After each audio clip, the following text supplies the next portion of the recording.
I've worked as a mechanical engineer for the past 1 year. I graduated 2 years ago, a year and a half ago actually, and then I got a job right after. And I wanted to share my experience of what it is like to work in the industry as a mechanical engineer. Now, this is going to vary from person to person, from industry to industry, from degree to degree. In this case, I'm assuming if you're watching this video, you have graduated or in the process of graduating or are thinking about graduating and getting a bachelor's of mechanical engineering. And so this is who this video is targeted at, but that doesn't mean that the others have to leave. You can stay. Regardless, I want to record this video in one go without any edits whilst I hold my fucking $5 mic that I got from Amazon, which is in very bad condition. But yeah, I just wanted to share my experience because 4 or 5 years ago, before I embarked on this journey of becoming a mechanical engineer, I would have really liked to see a video of someone explaining what my life would look like 5 years later when I actually finally get a job as a mechanical engineer. Now, with that being said, again, I'm going to preface this by saying that this will vary from industry to industry. I'll give you a bit of background about in regards to where exactly I work in terms of the industry. I live in Sydney and I work in Sydney, Australia, but the industry that I work in is the water heating appliance industry. Not that fun, but they make a lot of water heaters. It's a pretty big company. They do other stuff as well, like making solar panels and all sorts of water dispensers and all that sort of jazz. But I particularly work in the research and development department, where I am put onto projects which involve me aiding the process of creating water heaters that you see out in commercial use, big ones as well as smaller ones that are used for residential purposes. And my role, particularly, the name of my role is product design engineer. Again, it's a very sort of mechanically focused engineering discipline, probably a sub part of mechanical engineering. So that's what my role is. So to give I guess how do I break this down? Now, I'm gonna break this down into the 4 things that I have done the most in the past year working as an engineer, because I think a lot of the people are no one's really watching, but when I was looking for videos back in the day 4 or 5 years ago, I wanted to know what my day would look like and how my time would be allocated. So that's something that I want to talk about precisely in terms of how, again, that 9 to 5, 8 hours in between are allocated into what particular task. Because, you know, as an engineer, when you're going through university, you're learning quite a lot of random fucking bullshit, right? You're learning things all the way from thermodynamics to fluid dynamics, but you also have these random courses like engineering management. I had that, project management, and you're doing programming courses as well, which I think are becoming more and more common as we enter the digital world, or whatever they want to call it. But that's something that I questioned before. So I'm going to answer these questions now that I am in the industry.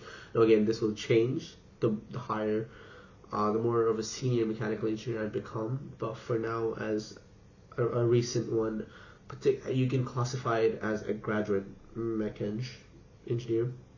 These are the things that I spend my time on. Let's say the first and utmost how do I say this, task that I spend doing, the thing that I spend doing the most is I usually am on my phone the most. Sometimes I'm on my phone quite a bit at work. It's pretty relaxed. I can go on Instagram, scroll. Should get better at that. But anyways, I spend most of my time on meetings, and this is something that people sort of tell you, not really. Some people told me that this is what engineering would be like, a lot of talking, a lot of teamwork. I didn't know that it was going to be this much, because majority of my time is just sort of entering these random meetings that I'm not random, but the project meetings that I'm put into, where we discuss the stage that we are in, the things that we have to do, how tasks are going to be sort of set for people all around the company. You end up working with not only the engineering department but every other department that sort of intertwines within the project. So you get people from marketing, finance, sales. This is again a manufacturing company, so manufacturing water here. So you have all these other sort of departments coming together to make decisions whilst you're making engineering decisions, because any engineering decision would also directly impact the other facets of the business. Like if you are to change, let's say you're creating this, perhaps, right? It's probably unlikely that you're going to be creating this, but let's say you want to change the mechanism of the button. That's going to affect the marketing of it. That's going to affect, and then that marketing of it affects the sales side of it, because the market changes. In this way it wouldn't, but you can extrapolate that outwards and see what I mean by that. And if the sales side change, the finance have to sort of match that into their analysis or whatever the fuck they do, right? So everyone comes together to make these decisions, and because it's a big company that I work in, this process takes a lot of time. But anyways, I'm getting off topic, but essentially a lot of your time is spent on meetings. So let's say out of a 9 to 5, 8 hours, probably 3 hours spent on meetings every day, or sometimes more, sometimes less, but let's say average is around that much, right?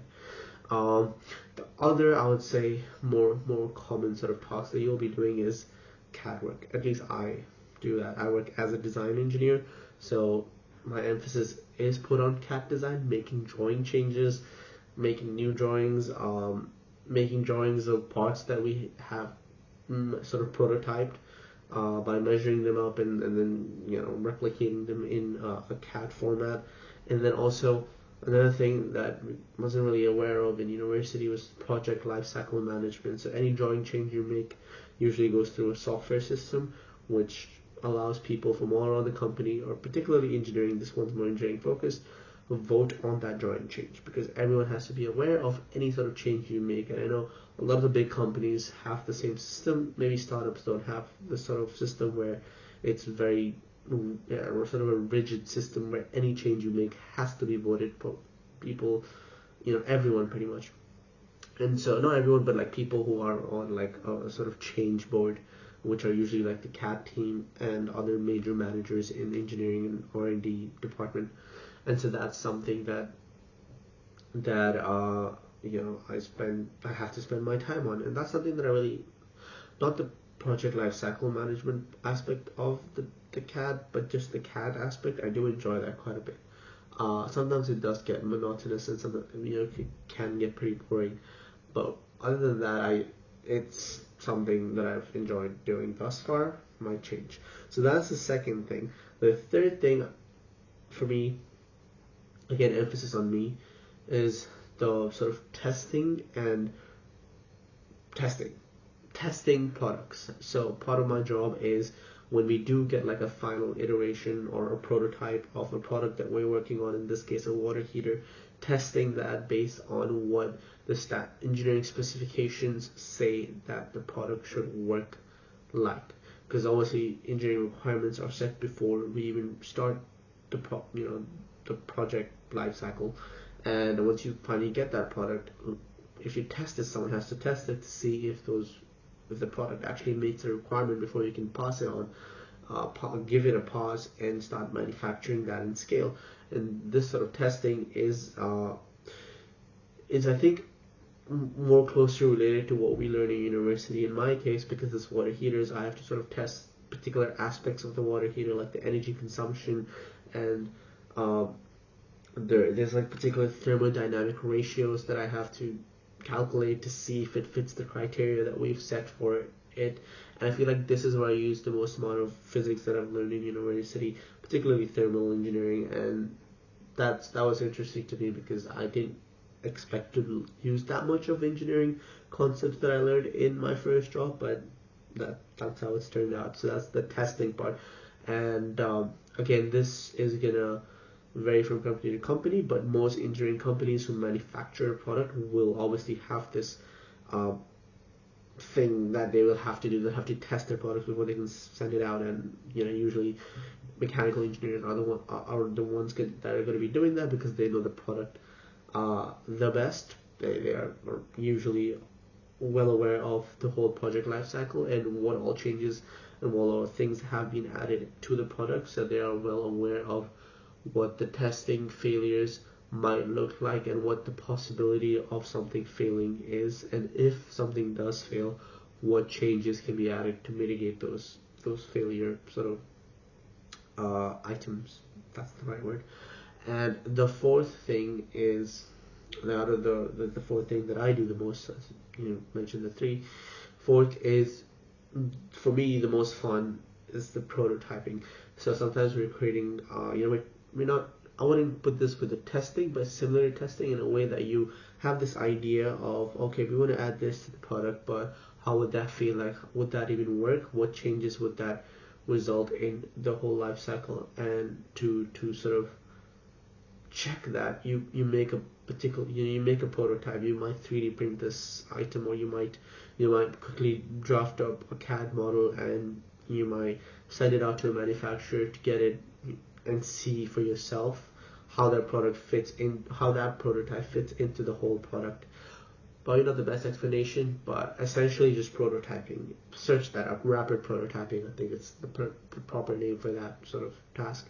And I spend a lot of time doing that as well. Not as much as the meetings, but still a decent amount of time. So I'd say these four things. Meetings, which just includes communicating, talking, talking to your managers and getting your tasks assigned and getting to know where the project is at. That's number one. And number two is CAD, drawing changes, making drawings, making new CAD models and making drawings of those CAD models, and then also storing these CAD models in softwares that keep them digitally updated and whatnot. And the third one is testing the products based on the user requirements that were set out for the products in the first place. And number four is prototyping, rapid prototyping. So any sort of idea that the team suggests, or you might have this idea and you want to test it out quickly to see what it might look like, how that might change the functionality of the product itself.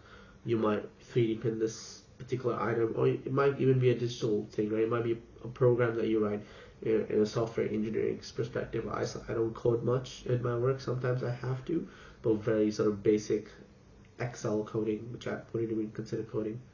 But yeah, I can see that for software engineers. But yeah, these are the four things that I feel like I spend most of my time doing. And yeah, I just wanted to create this short little video to tell you about that. And I wanted to do it in one go, so that's it. Well, yeah, I butchered some parts, but had to do it. So I hope you enjoyed the video, and yeah, have a good fucking day, bro.